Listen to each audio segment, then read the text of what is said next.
नमस्कार, मैं अनीता चौधरी और देखिए आज देश के लिए ऐतिहासिक दिन है। वक्फ संशोधन बिल जो है वो पेश हो चुका है। जल्द ही ये कानून के रूप में भी आपको नजर आएगा। मुस्लिम समुदाय के बहुत सारे लोग विरोध कर रहे हैं, कुछ लोग समर्थन में भी हैं, लेकिन हम जिनके साथ खड़े हैं उनका क्या मानना है। यहाँ पे हमारे साथ मुस्लिम समुदाय के कुछ लोग हैं, वो प्लैंकार्ड्स लिए हुए हैं।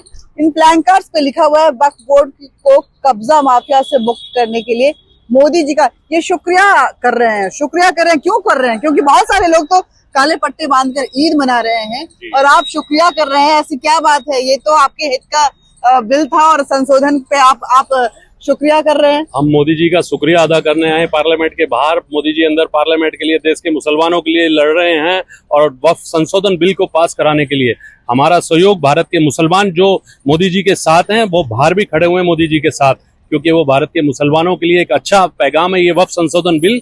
इससे बहुत गरीब आदमियों का भला होगा। अच्छा, देखिए ये पार्लियामेंट के बिल्कुल पास में हम जहाँ खड़े हैं ये पार्लियामेंट एरिया ही आप देखिए।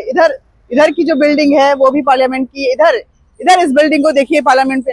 बड़ी हिम्मत करके ये लोग आए हैं इस जगह पे पहुंचना। अभी फिलहाल जब पार्लियामेंट चल रहा होता है तो बड़े बड़ों के लिए मुश्किल होता है, लेकिन ये आए हैं, कुछ दूरी पे खड़े हैं, इतनी जोखिम लेकर आए हैं। पुलिस डंडे मार सकती है फिर भी आप आई हैं, क्यों? क्या लगता है क्यों आप शुक्रिया कर रही हैं? हमेशा जब भी कभी कोई परिवर्तन आता है तो उसका कुछ ना कुछ खिलाफत और अच्छाई बुराई सब किए जाते हैं।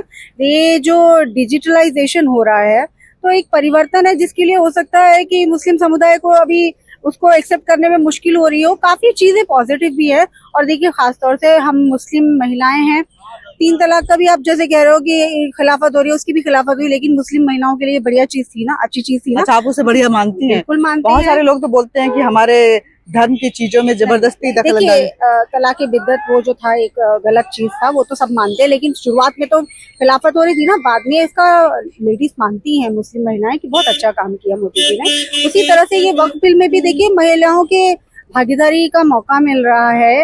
ये कोई मतलब कहाँ, ये सिर्फ मोदी जी तो कर सकते हैं। अच्छा, आप बताइए, ये तो महिलाओं के हक की बात करिए, महिलाओं से ऊपर क्या मोदी जी लगता है कि महिलाओं के हक की और मुसलमानों के हक की बहुत ऐसे बातें होती हैं जिससे मुस्लिम समुदाय बहुत नाराज है? नहीं, ऐसा कुछ नहीं है। और मैं तो यही कहना चाहती हूँ जो नाराज है उनको भी खुश होना चाहिए और खुश रहना चाहिए, क्योंकि हम एक हिंदुस्तानी है तो मोदी जी कभी गलत नहीं कर सकते। अच्छा, ऐसा आप मानती हैं? बिल्कुल नहीं कर सकते, क्योंकि जो भी लाया है अभी तक ना, वो जो भी बिल लाया है वो बिल्कुल अच्छा लाया है और अच्छा हो रहा है और सबको मानना पड़ता है। ये एक ऐसा स्टेटमेंट है जिसे मोदी जी सुन के सच में बहुत खुश हो जाएंगे कि मोदी जी मुसलमानों के लिए कभी गलत नहीं कर सकते। आप बताइए। मैं यही कहना चाहूंगी कि वक्फ बोर्ड का जो फैसला है मोदी जी ने लिया है, सबके लिए भलाई के लिए लिया है। गरीबों का बहुत ज्यादा भला होगा, क्योंकि आज तक वक्फ बोर्ड ने गरीबों का कोई भला नहीं किया। उन्होंने सिर्फ अपना ही घर भरा है। अच्छा। गरीबों के लिए ना कोई स्कूल बनाया, ना कोई कॉलेज बनाया। आप देखिए मुस्लिम पर्सनल लॉ बोर्ड से लेकर के, मैं उस पर भी बात करूंगी, सारे लोग खिलाफत में हैं।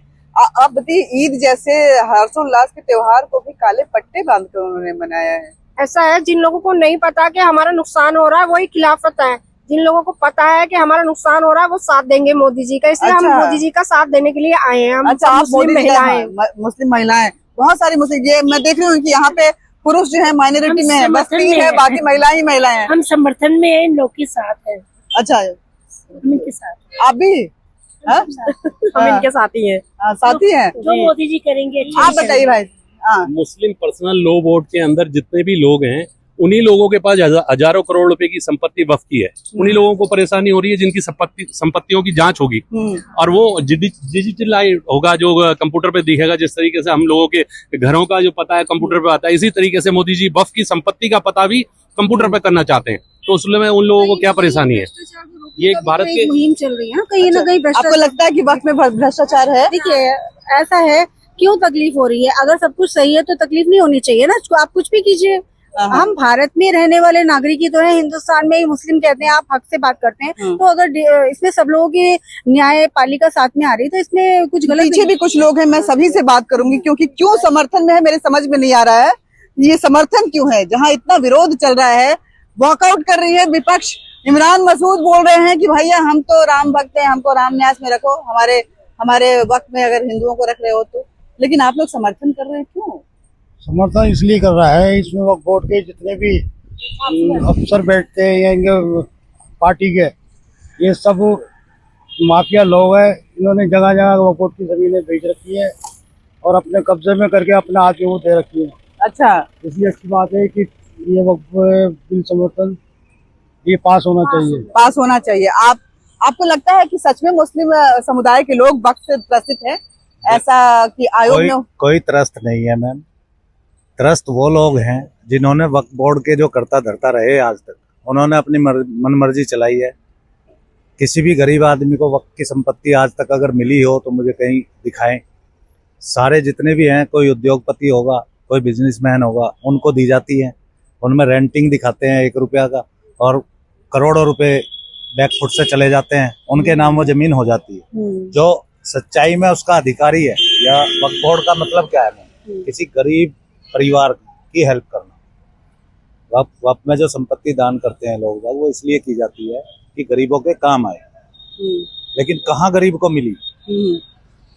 कहीं भी आप उठा के देख लो, पुरानी दिल्ली शहर में उठा लो, नई दिल्ली में उठा लो, और अदर स्टेट में देख लो, सारे जो भी है वो सरमाएदार हैं, उन्हीं की संपत्तियों पर उनका कब्जा है। रेंटल इनकम आती है, वो भी उन्हीं लोगों के कब्जों में है। किसी गरीब को तो मिलती नहीं आसानी से। चलिए, अगर मोदी जी ये बिल लेके आ रहे हैं तो ये बहुत अच्छा मानते हैं। एक सवाल अंतिम मैं पूछना चाहूंगी आपसे सर। एक बात जिसपे सभी को मैंने जब बात की तो ऑब्जेक्शन, जिनको विरोध है, उनका कहना है कि वक्फ के इस कमेटी में हिंदुओं को क्यों जगह दी जा रही? हम भारत में रहने वाले लोग हैं, तो हिंदू मुस्लिम सभी एक हैं। तो अगर वक्फ की उसमें अगर हिंदू आए तो उसमें कोई दिक्कत नहीं, हम लोग स्वागत करते हैं उनका। आप स्वागत कर रहे हैं? बिल्कुल बिल्कुल। तो इमरान मसूद ने तो कहा है ठीक है स्वागत कीजिए, लेकिन आप राम न्यास में हमें भी जगह दीजिए। इमरान मसूद और कांग्रेस पार्टी और अन्य जो दल हैं वो अपनी राजनीति करके वही मुसलमानों को बहकाने में लगे हुए हैं। जिस तरीके से मुसलमानों को बहकाएंगे तभी उनकी राजनीति चलेगी, और गरीब मुसलमान बहक जाता है उन लोगों की बातों में आकर। अच्छा, ऐसा मानते हैं? बिल्कुल, मोदी जी के रहते हुए मुसलमान देश के अंदर सुरक्षित है। खबरें भी आई कि वक्फ की जमीन के नाम पे काफी प्रताड़नाएं भी हुई, लोगों की जमीनों को जबरदस्ती कब्जाया गया, भूमाफियाओं का कब्जा हो गया। ऐसा लगता है क्योंकि आप मतलब वक्फ के नाम पर इन्हीं लोगों ने इस टाइप से जो वक्फ की संपत्तियां हैं उनको कब्जा किया हुई है, उसको उन्हीं लोगों को दिक्कतें हो रही हैं। अच्छा। बस हजारों लाखों करोड़ रुपए की संपत्ति वक्फ की ये लोग दावे बैठे हुए हैं। जो मोदी दिल्ली के ही जो वक्फ बोर्ड के चेयरमैन है अमानतुल्लाह खान जी, देखिए उनके भी करप्शन के एक चार्जेस लगे हुए कि नहीं, कि वक्फ संपत्ति में गोलमाल किया गया है। तो फिर आप कैसे मान सकते हो? और भी बाकी स्टेट्स में ये प्रॉब्लम होगी ना, तो इश्यू तो वो लोग उठाएंगे कि ये चीजें कहीं सामने ना आए ना, तो इस वजह से इसके ऑब्जेक्शन किए जा रहे हैं। लेकिन ये एक पारदर्शिता को के लिए हिसाब से तो अच्छा है ना।